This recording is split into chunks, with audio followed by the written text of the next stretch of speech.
Walmart has a lot of gardening stuff. It's not the whole shebang. It's not already out there, but there's quite a bit out. So I thought I'd take you with me to see what seeds they have, as well as what gardening materials like seed potatoes, etc., and what pots and stuff they have, as well as bird feeders and things like that for all the critters that might visit your garden. So let's take a look to see what Walmart has out now. And let me know in the comments, which of these things are you interested in getting? Have you seen better deals somewhere else? Is this the best deal that you have found for these types of items? I love this time of year. I know it's early, but you snooze, you lose. I think it was last year, when I went to grab things like seed potatoes and onion sets and that kind of stuff, I started going, I think it was like February, March-ish, where I started trying to grab the supplies.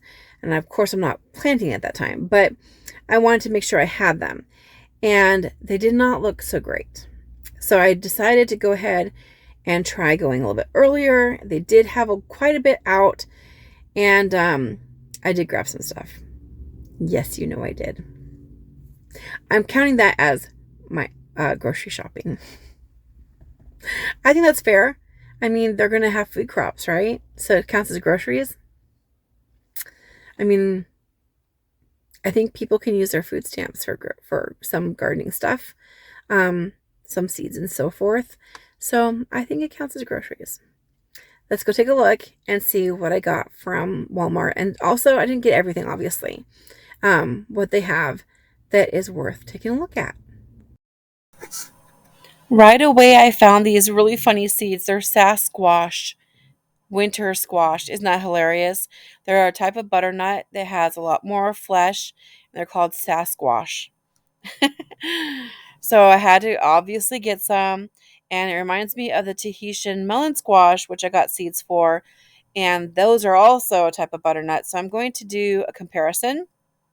I'm going to grow both varieties and see which gets a larger harvest, and which I prefer. So if you want to see that, click like, subscribe, and all that good stuff. But this is called Sasquash butternut. And then there's a Lady Godiva, which is a naked seeded pumpkin. And so what's really cool about that is that you don't have to shell the seeds, and you basically grow it for them. And pumpkin seeds are so extremely healthy. So I definitely wanted to get some of those. I also grabbed some of those green envy zinnias, as well as the Sasquash and the Godiva. And I found some passion flower seeds, which I was really excited about. They're so pretty. Of course, I was looking for garlic. I actually think the garlic looked a little bit better here than at Tractor Supply. I did grab some potatoes as well, some seed potatoes. I know some of my potatoes are going to winter over, but I thought it would be worth it to grab a few here. The sweet potatoes, it's an experiment, you guys. I've never done really well with sweet potatoes. I'm in Washington State Zone 8, and it just hasn't worked out for me. There are lots of bulbs here, and yes, I just absolutely love flowers, but what really caught my eye here were the elephant ear tubers. So I found one of these roots here, and it looks like a coconut to me, actually. But I usually grow taro, which taro is a cousin of the elephant ear, but taro's edible and the elephant ear is not. From what I've researched and could gather, elephant ear is toxic. If I'm wrong, comment below. But when I was researching it, it does say that elephant ear is toxic. And the zone on here says it will survive in my zone outside. So I'm going to give it a chance. I'm going to actually plant it in the spring and then see if it survives over the winter time. Taro does not survive over outside here in Washington State. So I'd have to use that only as a house plant or as an edible crop, like an annual. I love gladiolus. I call them glads. Did you know that they were actually originally grown in Africa before they were cultivated? And they're named for the shape of the sword looking foliage. They have all different kinds of beautiful flowers and plants, and I get so excited. I didn't I know I'm not sure if I bought the Wisteria. I don't think I did. I have plenty of Forsythia, but I thought this was so beautiful that it was actually blooming. Forsythia actually blooms before it pushes out leaves.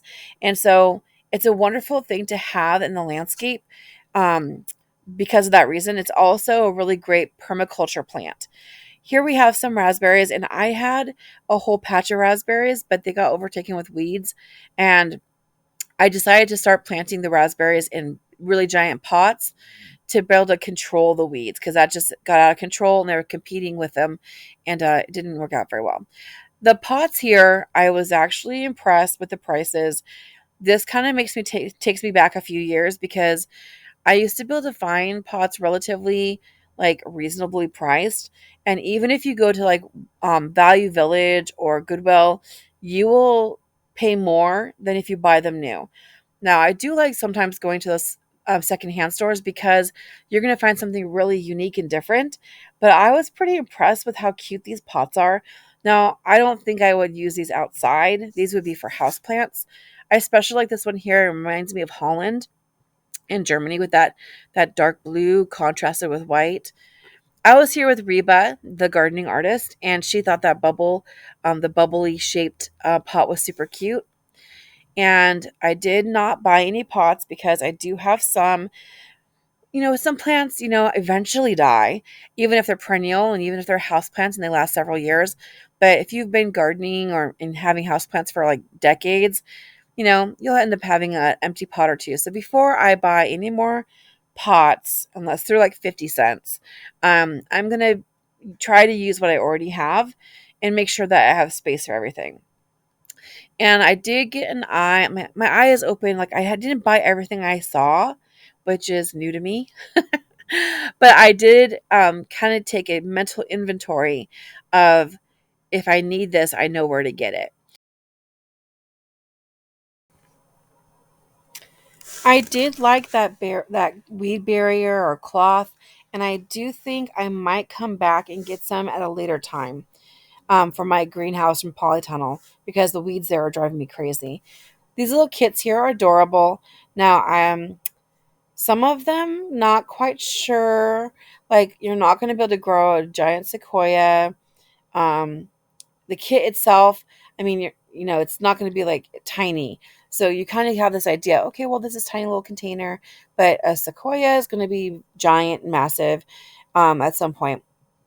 One thing I thought was really interesting and goofy, wouldn't buy it, but it's funny, is that it looks like it's called Pansy Pop, and it looks like a can, but inside of it it has the seeds to grow the pansies.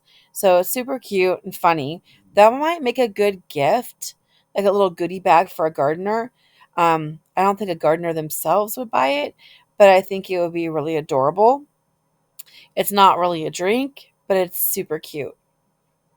I don't know, like if you open the can, if it ruins it or if it comes out intact. I don't know. It's cute though.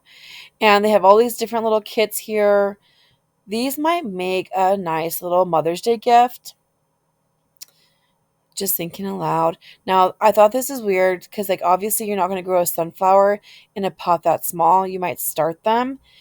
Seems pretty overpriced to me, especially how I buy mine in bulk. Here's a mushroom grow kit, which I think is great. I love to grow mushrooms in a kit because it makes me not feel so scared. I am kind of nervous about growing mushrooms because I get so many like volunteers, which could be toxic, right? So, definitely not the person expert on mushrooms. This here, what a deal! What a deal! Because I've seen canisters for sale for like $20 or more. The metal ones cost like $50 or $60, which I just can't waste my money on that. But these were on sale. They're $2. Check your local Walmart and see if you can get a deal like that. It's amazing. Here are some things that you could add to your soil to enrich it. I think this is really overpriced. Personally, for the clover seed, I like to buy it from Walmart.com, and I'll buy like a couple pounds, and it's way cheaper than that. They have all these different things you can add to your soil, like gypsum. There's rock dust in there somewhere. Um, if you want certain colors for your roadies, you can make sure that they have the right acidity. Now, looking here, I actually had a student one year buy me one of those propagation stations, super adorable, and they've gone up like $10 in the last year or two. This is a great deal for the solar lights. I actually buy them from the Dollar Tree all the time for $1.25 plus tax. It's $5 for six. So you're getting basically getting like two for free if you think about it that way. So this is a great deal. I did buy 2 boxes of the lights to replace the ones that the dogs when they ruined my polytunnel. They actually destroyed a bunch of my solar lights too. So I grabbed 2 boxes of the solar lights, and that's going to be really nice for gardening late at night. Excuse me, got a little bit of a frog in my throat. So I love hummingbirds, and I will tell you, um, they don't go through a ton of nectar. So I like the ones that are wide and flat for the hummingbird feeders. If I was going to get one, I'd get that one right there because it's wide and flat. So all of the nectar that I'm putting in there is accessible to them, and it's not getting wasted or moldy. I looked at the silhouette balls, and they are kind of expensive compared to how I normally do it, and a little bit I don't know. I think the squirrels would get them, not the birds. So I'm going to stick with my little small suet squares, and those are working really well for me. And as you know, we have lots of garden visitors. It's one of the things I love about gardening is all the wildlife that comes. And Reba and I were looking at these woodpecker logs, and I was like, 724, and then you have to buy the stand. And I'm thinking like, if it rained a lot, that would be a lot wasted at once. So, like, again, I decided to go with the little squares. I think it's, first of all, it's cheaper. I can spread out the food so I can have lots of birds eating in different places, not all competing in the same spot. And if it rains and gets just totally mucky, I think I'll do better with the smaller ones. I just did a little insert here so you can see these little birds coming to have a little snack in my garden. So you can see right there. Oh, look, the little yellow one. What is that guy? I was trying to figure out what it is. I've got some juncos there on the side. Um, but every day I look and out and I enjoy seeing all the wildlife as they're having little snacks in my garden. And these are our little year-round friends who are in the garden all year long, and they do help. So having wildlife in the garden sometimes can be a nuisance when they eat the things that you want to grow, but they also eat insects and they keep away pests. And so they have an absolute benefit as well as for our mental health. Seeing all that life in the garden is a real pick me up. There are so many different seeds here in this little area, and they're not badly priced. They're I think they're a couple dollars per packet. Obviously, go to the Dollar Tree, get what they have there first because that's super cheap. It's still now it's buy four for $1.25. It was four for $1 for a long time, but I did check and they are now four for $1.25 at the Dollar Tree. So, there might be some Dollar Trees that still have four for $1, but the ones I've seen, they actually have them printed on the packaging. Here we have the passion flower I alluded to earlier. I'm so excited about those.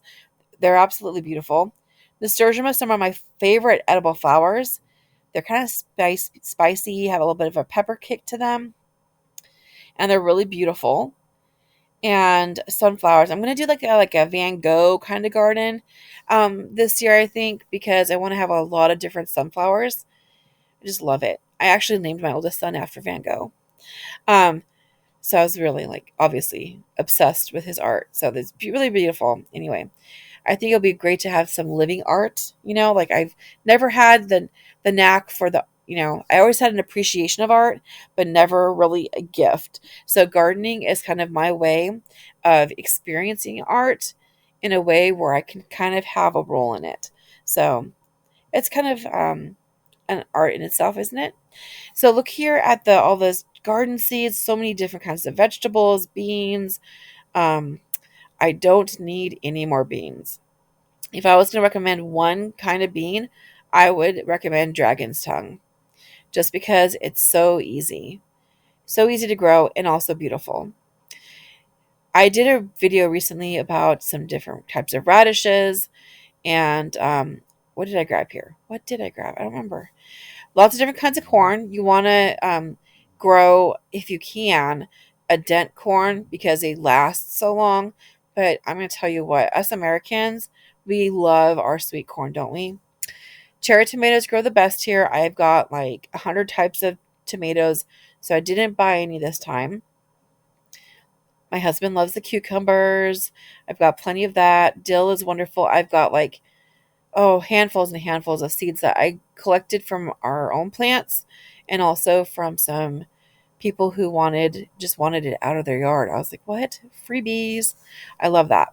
Anyway, so looking through here, oh, I came across my chive seeds I couldn't find. I've been land racing chives for the biggest purple flowers. So I'm going to plant those and I'm so excited I found them. Couldn't remember where I put them. I actually have them in like a medicine container, like those little orange medicine. What do Yeah, you green think pills. about what Walmart has for gardens right now?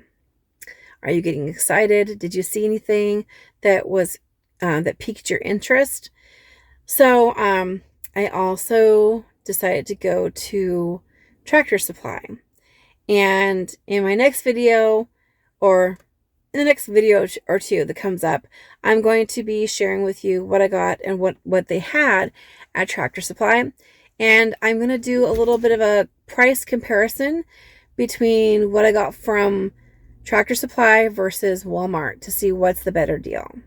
If you're interested in checking that out, click like, subscribe, comment below, the whole little shebang there. You're helping my channel by watching to the end. I appreciate it.